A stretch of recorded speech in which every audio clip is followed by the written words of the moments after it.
అధికారంలోకి వచ్చిన తరువాత ఆలయాల నిర్వహణ, పరిరక్షణ, పర్యవేక్షణ పూర్తిగా గాలికి వదిలేశారు.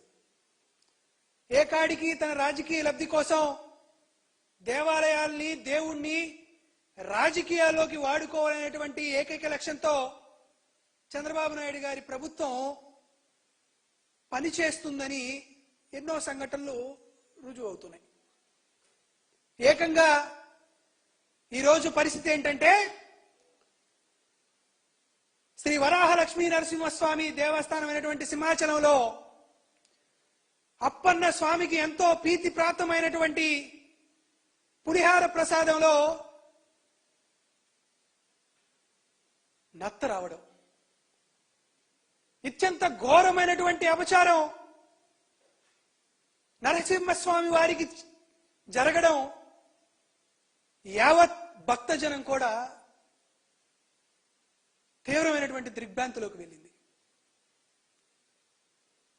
సింహాచల దేవక్షేత్రానికి ఎంతో పవిత్రత ఉంటే ఆ పవిత్రతను మంటగలిపే ధోరణితో కూటమి ప్రభుత్వం పనిచేస్తుంది.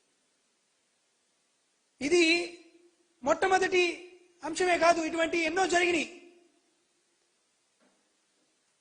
గతంలో ఇదే సింహాచలంలో చందనోత్సవం సమయంలో గోడ కూలి కొంతమంది భక్తులు మృత్యువాత పడినటువంటి సంఘటన కూడా మనం చూసాం. ఈరోజు భక్తులు పులిహార ప్రసాదాన్ని స్వీకరిస్తే ఆ స్వీకరించినటువంటి పులిహార ప్రసాదంలో నత్తలు రావడం జరిగింది. ఆ దంపతులైనటువంటి భక్తులు,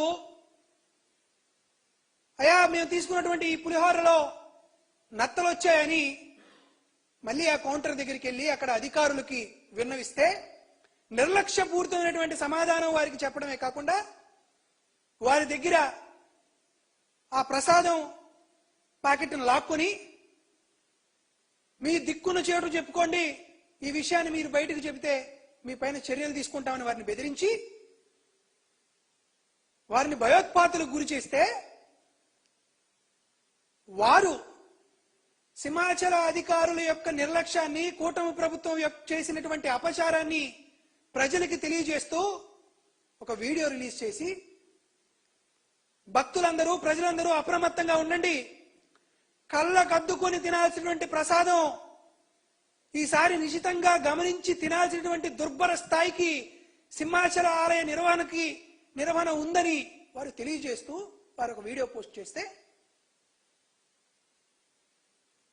ఈ ప్రభుత్వం అత్యంత ఘోరంగా తమ తప్పుని ఎంచి చూపినటువంటి ఆ భక్తుల పైన మత విశ్వాసాలని రెచ్చగొట్టారు అనేటువంటి నెపంతో నాన్ బెయిలబుల్ సెక్షన్స్ తో వారిపైన కేసు కట్టడం చూస్తే, చంద్రబాబు నాయుడు గారు మీరు ఇంతకంటే దిగజారరు అని ఈ రాష్ట్ర ప్రజలు అనుకున్న ప్రతిసారి మీరు అంతకు మించిన స్థాయిలో దిగజారిపోతున్నారు.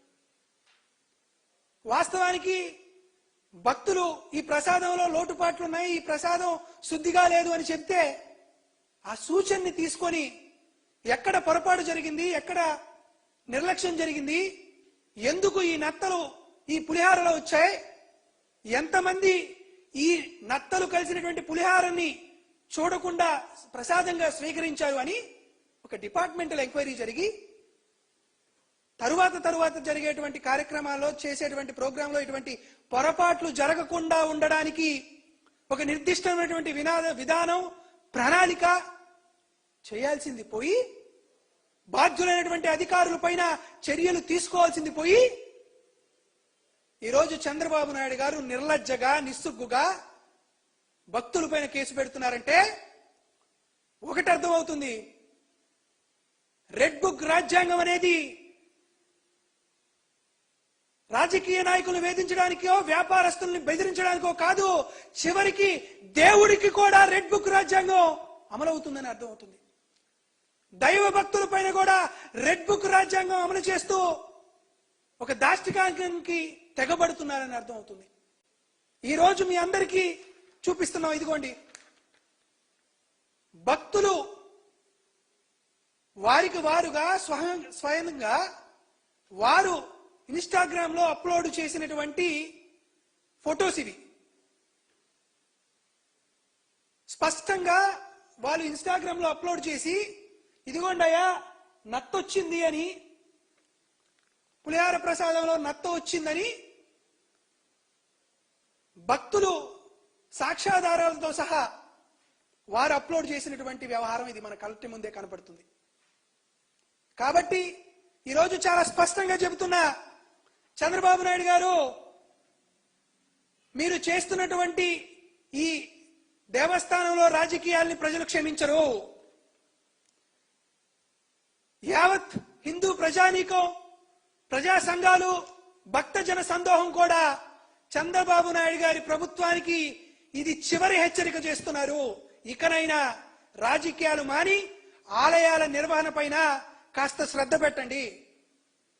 ఆలయాల్లో జరిగేటువంటి దైనందిక కార్యకలాపాల్లో ఎక్కడ కూడా అపచారాలు లేకుండా ఒక నిర్దిష్టమైనటువంటి విధి విధానాల పైన మీరు ఒక రివ్యూ చేయండి. ఒక ప్రణాళికాబద్ధమైనటువంటి కార్యక్రమాలు చేయడానికి మీ దేవాదాయ శాఖకి కాస్త పని చెప్పండి. నిజంగా మీలో నైతికత ఉంటే, నిజంగా మీకు దైవ బుద్ధి ఉంటే తక్షణమే భక్తులపై పెట్టినటువంటి నాన్ బెయిలబుల్ కేసుల్ని ఉపసంహరించుకోండి. బాధ్యులైనటువంటి ప్రభుత్వ అధికారులపైన చర్యలు తీసుకోండి. ఈ ప్రభుత్వానికి ఎవరైనా ఒక విమర్శ చేస్తే తట్టుకునేటువంటి శక్తి ఈ ప్రభుత్వానికి లేకుండా పోయింది. అందుకని రాజకీయ నాయకులపైన కేసులు పెడుతున్నారు, సూచన ఇచ్చినటువంటి భక్తులపైన కేసులు పెడుతున్నారు. అంటే ఈ నియంత పరిపాలనలో ప్రశ్నకు ఈ ప్రభుత్వం భయపడుతుంది. ఎవరైనా ఈ ప్రభుత్వం పైన గొంతెత్తితే ఆ గొంతుని నులిమేయాలనేటువంటి ఏకైక లక్ష్యంతో కూటమి ప్రభుత్వం పనిచేస్తుంది. కాబట్టి ఎండోమెంట్ మంత్రి కాడ నుంచి ముఖ్యమంత్రి చంద్రబాబు నాయుడు గారి దాకా వైఎస్ఆర్ కాంగ్రెస్ పార్టీ ఖచ్చితంగా డిమాండ్ చేస్తుంది. దీనిపైన ఒక ఎంక్వైరీ చేయాల్సిందే. ముందస్తుగా భక్తుల పైన పెట్టినటువంటి కేసుని ఉపసంహరించుకోవాల్సిందే.